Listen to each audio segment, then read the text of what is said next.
ఢిల్లీ పేలుడు ఘటనలో మరొక వీడియో బయటకు వచ్చింది. పేలుడు దృశ్యాలు సమీపంలో ఉన్నటువంటి ట్రాఫిక్ సిగ్నల్ దగ్గర ఉన్నటువంటి సీసీటీవీలో రికార్డ్ అయ్యాయి. సాయంత్రం సమయంలో ఎర్రకోట దగ్గర రద్దీగా ఉన్నటువంటి సమయంలో ఈ పేలుడు జరిగింది. ఒక్కసారిగా పేలుడుతో జనం భయాందోళనకు గురై పరుగులు తీశారు. సీసీ ఫుటేజ్ ఆధారంగా ఢిల్లీ పోలీసులు, ఎన్ఐఏ అధికారులు దర్యాప్తు చేపడుతున్నారు.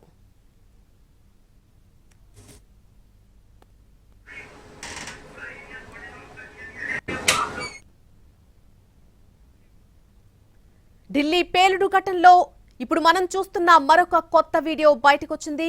ఆ పేలుడు దృశ్యాలు అక్కడికి దగ్గరలో ఉన్నటువంటి ట్రాఫిక్ సిగ్నల్ దగ్గర ఉన్నటువంటి సీసీటీవీలో రికార్డ్ అయ్యాయి.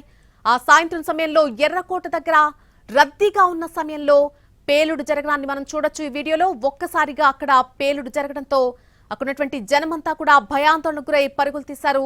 సీసీ ఫుటేజ్ ఆధారంగా ఢిల్లీ పోలీసులు అలాగే ఎన్ఐఏ కూడా దర్యాప్తు చేపడుతోంది.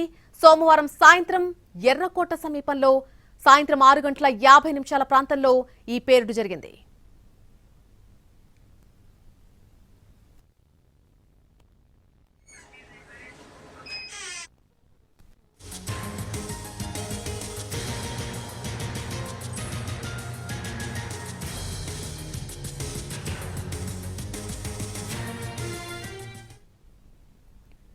ఢిల్లీ పేలుడు కేసు విచారణలో కీలక విషయాలు వెలుగు చూస్తున్నాయి. బాంబు పేలుడుకు ముందు తాను ఉమర్ నబీతో కలిసి ఎర్రకోటను స్వాధీనం చేసుకున్నామని కీలక నిందితుడు ముజమిల్ షకీల్ విచారణలో ఒప్పుకున్నాడు. ఫరీదాబాద్ లో భారీ పేలుడు పదార్థాలు, ఆయుధాల డంప్ ను సీజ్ చేసినప్పుడు ముజమిల్ షకీల్ ను అరెస్ట్ చేశారు పోలీసులు. అతని సెల్ ఫోన్ డేటాను పరిశీలించారు. ఆ డేటా ఆధారంగా ముజమిల్ ను ప్రశ్నించారు. వచ్చే ఏడాది జనవరి 26 రిపబ్లిక్ డే సమయంలో ఎర్రకోట సమీపంలోనే దాడికి ప్లాన్ చేసినట్టుగా కూడా చెప్పుకొచ్చాడు నిందితుడు.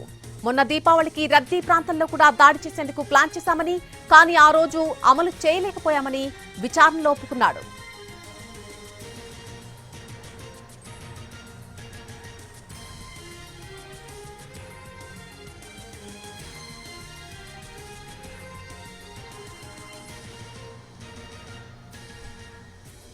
ఢిల్లీ పేలుడు కేసు విచారణలో కీలక విషయాలు వెలుగు చూస్తున్నాయి. ఆ బాంబు పేలుడుకు ముందు తాను ఉమర్ నబీ కలిసి ఎర్రకోటను స్వాధీనం చేసుకున్నామని కీలక నిందితుడు ముజమిల్ షకీల్ విచారణలో ఒప్పుకున్నాడు.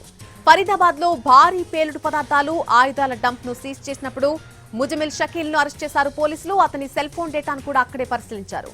అయితే ఆ డేటా ఆధారంగా ముజమిల్ ను ప్రశ్నించారు అధికారులు. వచ్చే ఏడాది జనవరి 26 రిపబ్లిక్ డే సమయంలో ఎర్రకోట సమీపంలో దాడికి ప్లాన్ చేసినట్టుగా నిందితుడు చెప్పుకొచ్చాడు.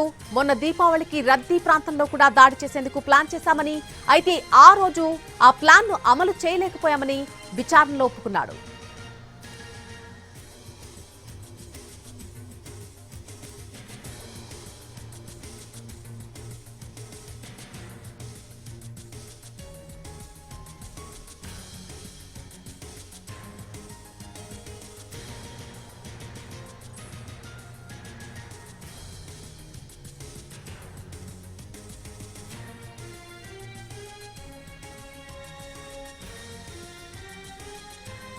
ఫరీదాబాద్ మాడ్యూల్ కు ఆర్థికంగా సహకరించింది ఎవరో కూడా తేలిపోయింది. లక్నోలో నివసిస్తున్న మహిళా డాక్టర్ షాహీన్ షహీద్ ఈ మాడ్యూల్ కు అండగా నిలబడిందని పోలీసులు గుర్తించారు. పేలుడు పదార్థాలు, ఆయుధాలు సమకూర్చుకోవడానికి నిధులు సమకూర్చింది. షాహీన్ ఫరీదాబాద్ లోని అల్ ఫలాహ్ విశ్వవిద్యాలయంలో కొన్నేళ్లు పాఠాలు బోధించింది. జైషే మహమ్మద్ సంస్థతో షాహీన్ కు సంబంధాలు కూడా ఉన్నాయి. జైషే మహమ్మద్ ఉగ్ర సంస్థ మహిళా విభాగం జమాతుల్ మోహినాత్ కమాండర్ గా బాధ్యతలు చూస్తోంది. అల్ ఫలాహ్ యూనివర్సిటీలోనే టెర్రరిస్ట్ డాక్టర్లంతా ఏకమై ఉగ్రదాడులకు ప్లాన్ చేశారు. షాహీన్ షహీద్ కారులో AK-47 రైఫిల్ ను, పేలుడు పదార్థాలను స్వాధీనం చేసుకున్నారు పోలీసులు.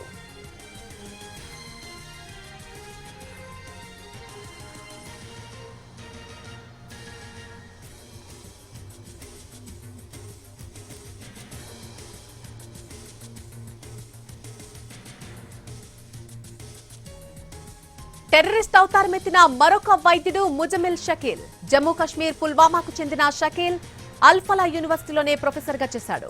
ఫరీదాబాద్ పేలుడు పదార్థాలు పట్టుబడిన కేసులో అరెస్ట్ అయ్యాడు. భారీ పేలుడు పదార్థాలు పట్టుబడినటువంటి కేసులో నిందితుడిగా ఉన్నాడు. కొన్ని సంవత్సరాలుగా ఢిల్లీలోనే ముజమిల్ షకీల్ ఉంటున్నాడని తెలిసింది. జైషే మహమ్మద్ ఉగ్ర సంస్థతో సంబంధాలున్నాయని అనుమానిస్తున్నారు.